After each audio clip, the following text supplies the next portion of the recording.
मित्रों, आप सबको नमस्कार। आप सबका हृदय से स्वागत। हमारे कृषि और किसान कल्याण राज्य मंत्री आदरणीय भागीरथ चौधरी जी, सचिव कृषि विभाग देवेश चतुर्वेदी जी, डीजी आईसीआर और सचिव डेयर डॉक्टर एमएल जाट जी, हमारे आदर्श जिनसे हम आज भी प्रेरणा प्राप्त करते हैं, डॉक्टर आरएस परोधा जी, doctor Punjab Singh ji, doctor CH निवास राव जी,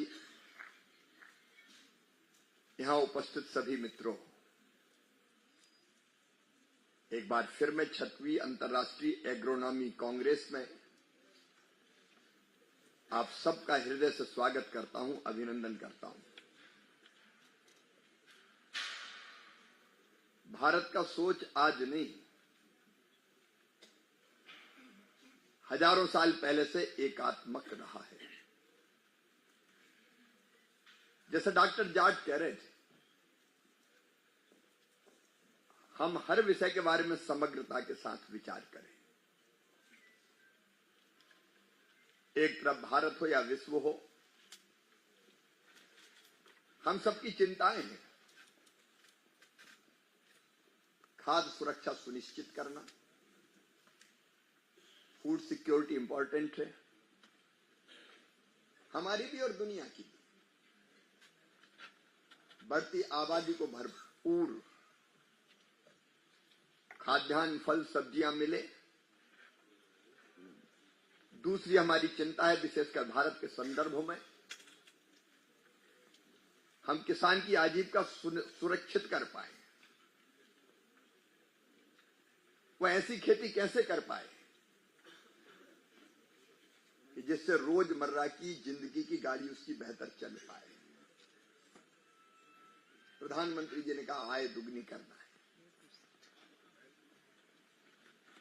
क्योंकि आज भी भारत में 46% से ज्यादा पॉपुलेशन डिपेंड है केवल खेती पर। तीसरी हमारी चिंता है, केवल खाद्यान्न नहीं चाहिए,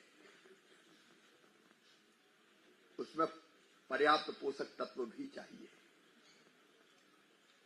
इसलिए बायोफोर्टिफाइड फसलें की किस्में तैयार करने का लगातार अभियान आईसीआर ने चलाया। चौथी चिंता है डाइवर्सिफिकेशन की, विविधीकरण की। कुछ चीजें बहुत ज्यादा हो रही है हमारे यहां और कुछ की कमी है। राइस में, पैडी में हमने भंडार भर दिए। दलहन तिलहन की कमी है। लेकिन इसके साथ एक और बहुत महत्वपूर्ण बात,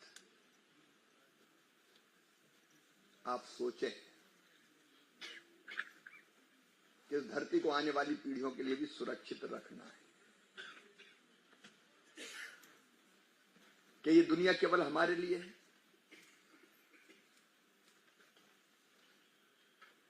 क्या धरती पर जितने जीवों का अस्तित्व है उनका इस पर कोई हक नहीं है?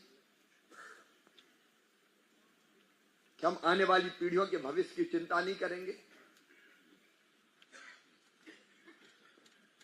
आप विषय के अधिकारी विद्वान हैं और मैं किसान हूं। मैं केवल कृषि मंत्री नहीं हूं, मैं खेतों में काम करने वाला किसान। कल भी मैं खेतों में से होके आ रहा हूं। हमको समग्रता से विचार करना पड़ेगा। ये एक मंच है, यहां मेनली साइंटिस्ट उपस्थित हैं, वैज्ञानिकों के साथ साथ हमारे स्टूडेंट्स भी है, किसान भी है, अधिकारी भी हैं, नीति निर्माता भी हैं, और 5th 5-year प्लान के लिए अभी पूरी तैयारी होनी है। मतलब हमको ये चिंता करनी ही पड़ेगी कि हम धरती कैसे सुरक्षित रखें। और मित्रों, ये विचार हमारा आज का नहीं है। अगर कोई ग्रामीण पृष्ठभूमि से आते हों, क्योंकि महानगर की चकाचौंध में तो हम कई चीजें भुला बैठे हैं, लेकिन गो के लिए ग्रास निकालना, रोटी में से कुत्ते के भाग को अलग रखना, चींटी को खिलाने के लिए अलग निकालना एक हिस्सा, पक्षी के लिए अलग निकालना, यह हमारा सोच, यह हमारा चिंतन किस बात के लिए इंगित करता है? वैज्ञानिक मित्रों, एक बात ध्यान रखना, एक ही चेतना हम सब में है, वो मनुष्य मात्र में है। इसलिए हमने कहा आत्मवत् सर्वभूतेषु,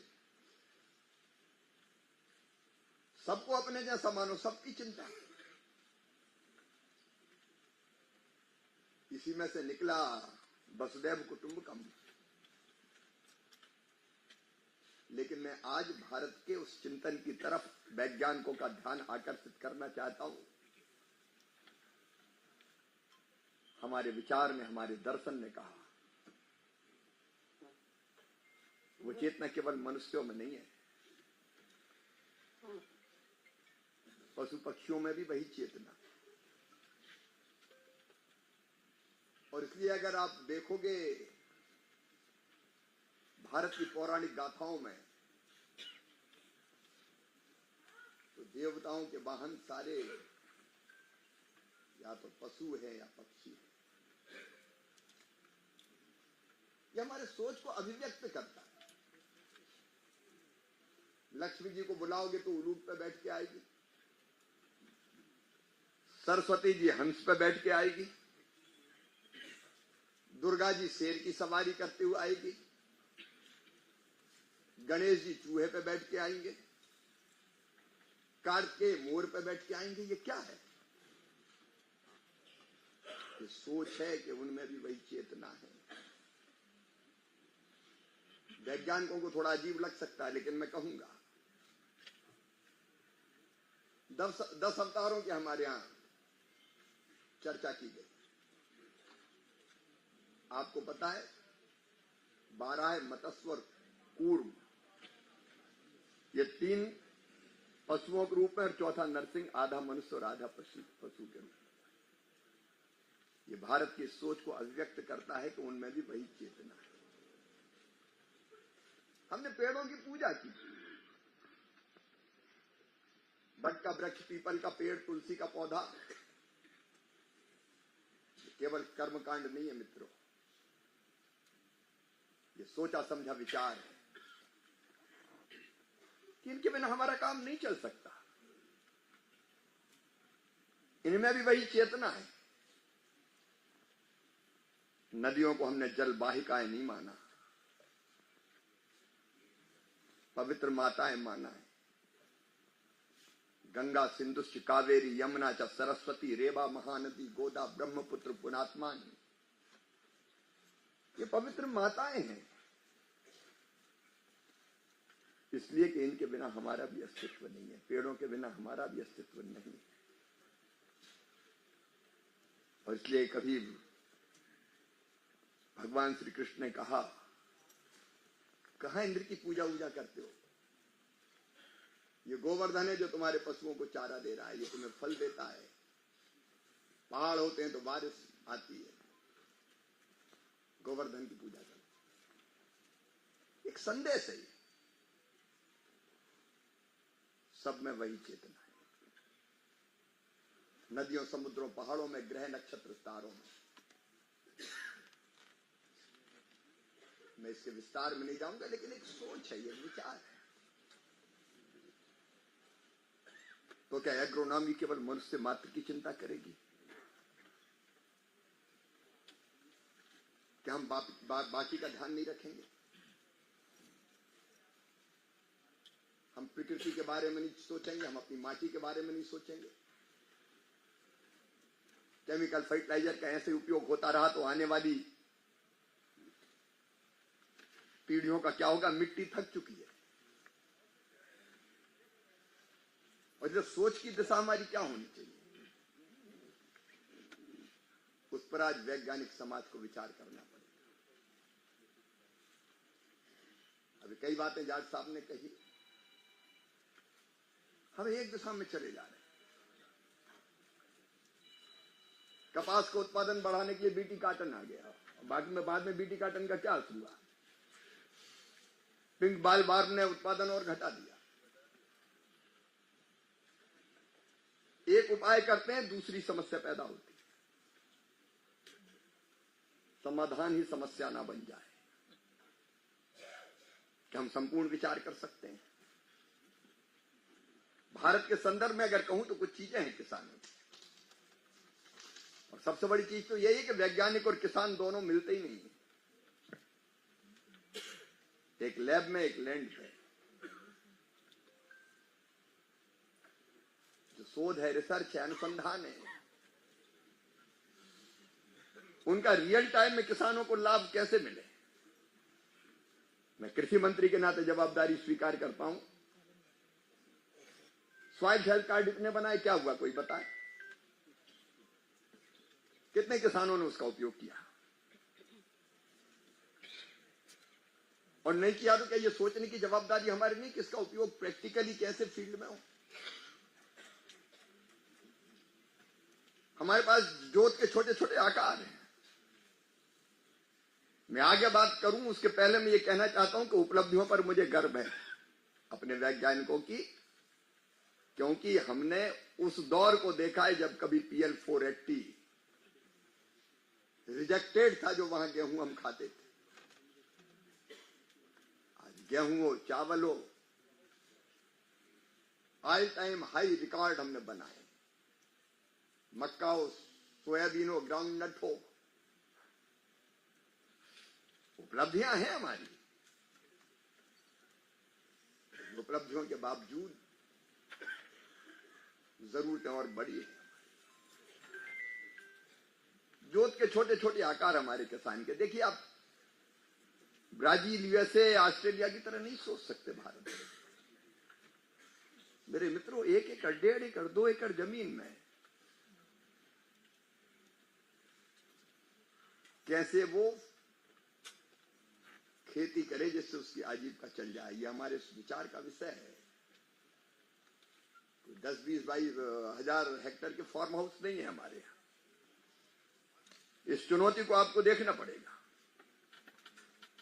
इंटीग्रेटेड फार्मिंग को कैसे प्रमोट करें, आप विचार कीजिए। मैं विस्तार में नहीं जाऊंगा, लेकिन जब 5 साल के लिए प्लान बनना है तो मैं आपसे ये अपेक्षा रख के आया हूं कि आप अपने इस चिंतन में से कुछ समाधान मुझे देंगे ताकि उसको 50 ईयर प्लान में शामिल किया जा सके। हमारी बायो फोर्टिफाइड किस्में, जीनोम एडिटिंग वाली जो किस्में हैं हमारी, मित्रों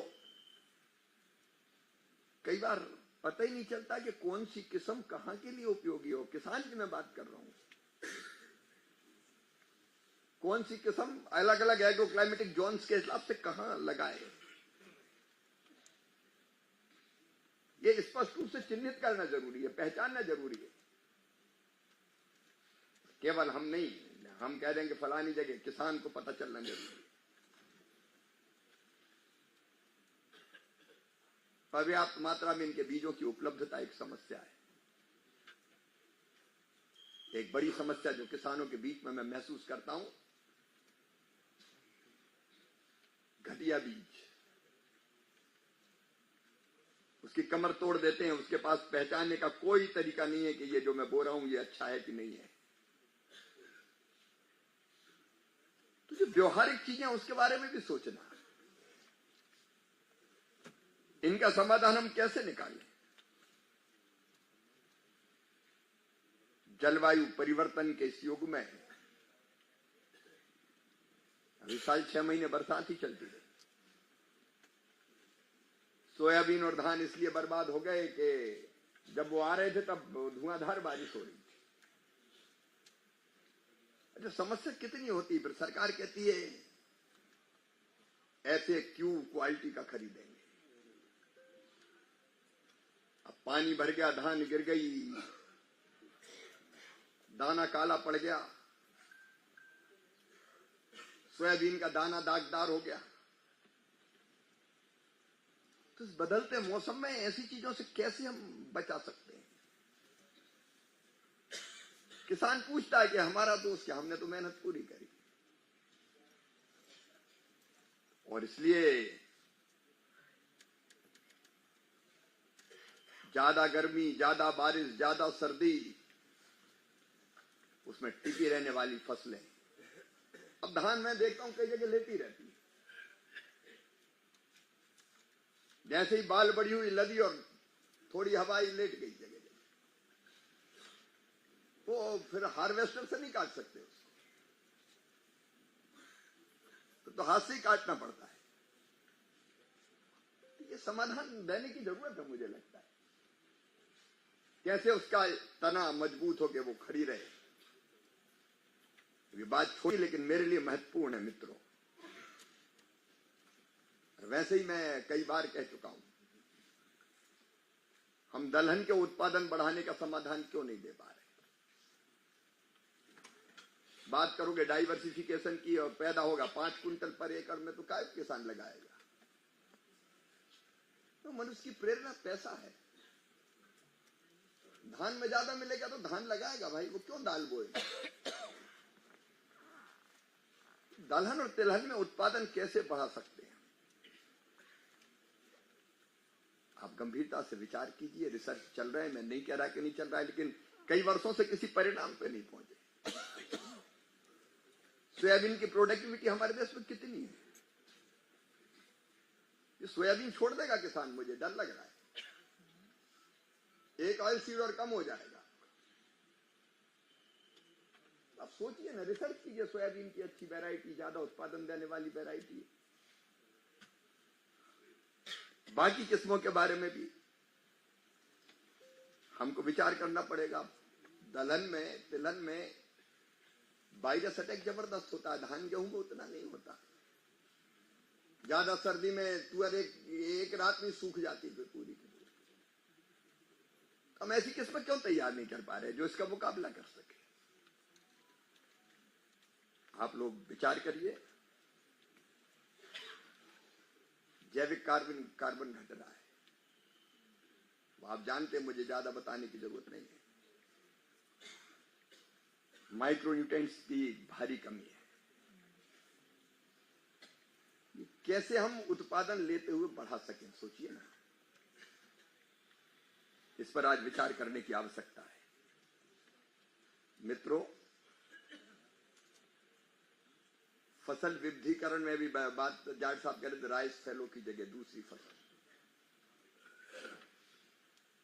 उसके समाधान ढूंढने की जरूरत है। कौन सी किस्में, सोइंग की पद्धति भी हमको देखनी पड़ेगी। अभी मैंने भी डायरेक्ट सीडिंग की कोशिश की धान के बाद,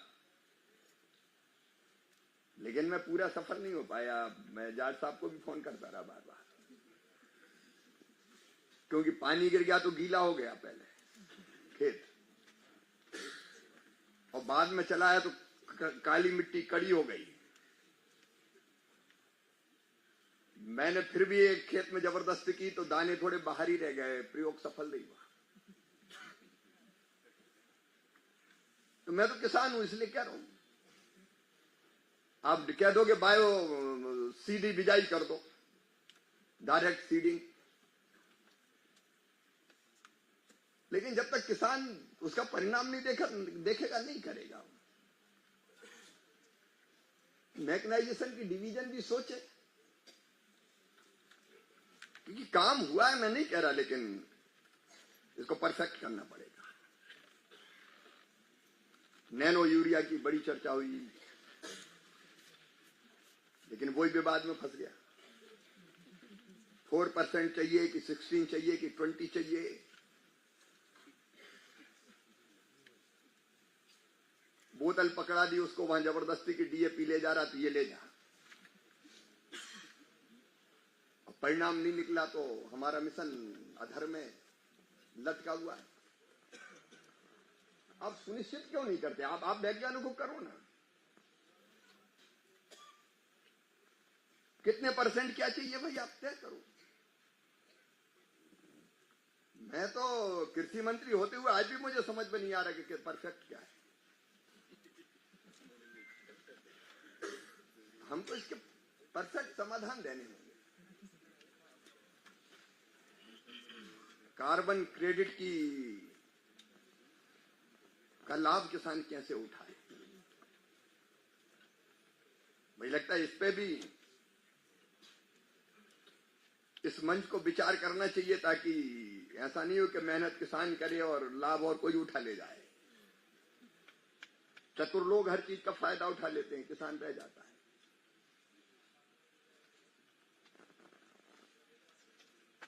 मित्रों, एक मुझे यह भी लगता है, और आपको भी लगता है, आप तो ज्यादा सोचते हैं, आपका काम ही है, कम पानी में, क्योंकि पानी बड़ी समस्या है। इस बार तो बहुत गिरा, कई बार नहीं गिरता, कई बार जल का जैसा उपयोग हो रहा है वो बहुत चिंता का विषय है। आप लोग जानते हैं, मैं विस्तार में नहीं जाऊंगा। लेकिन इसके लिए परफेक्ट टेक्नोलॉजी कौन सी हो सकती है? दक्ष टेक्नोलॉजी चाहिए। उस पर मुझे लगता है कि, और उसमें भी लागत कम हो और उत्पादन कैसे बढ़े, उसके बारे में आप लोग विचार कीजिए।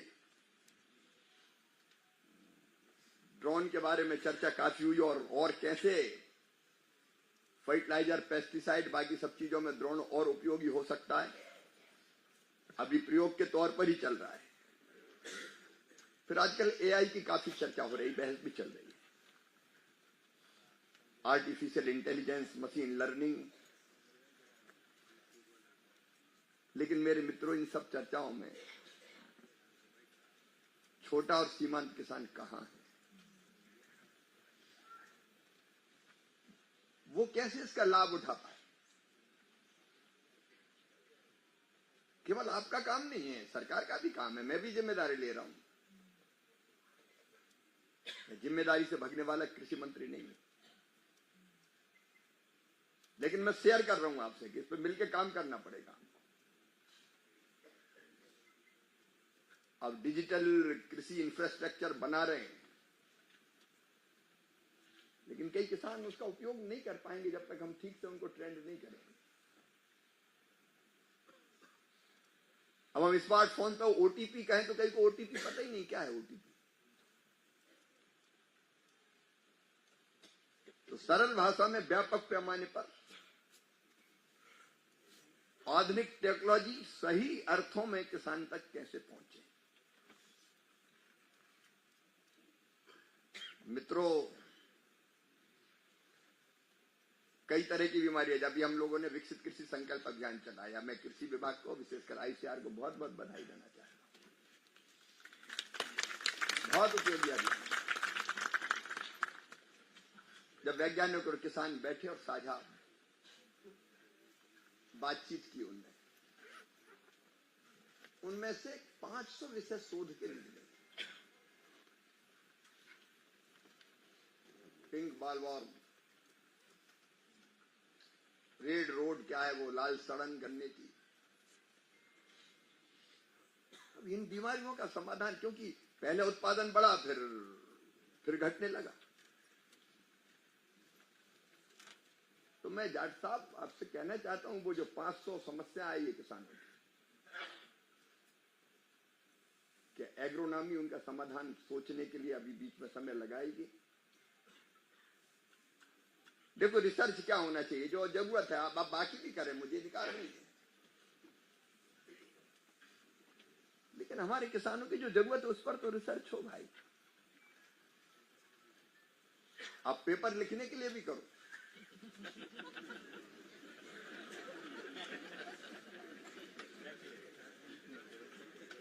लेकिन अगर वो किसान के कुछ काम ही नहीं है तो मैं क्या करूंगा? है ना मासी पीटी घरे डुकरिया पीटी।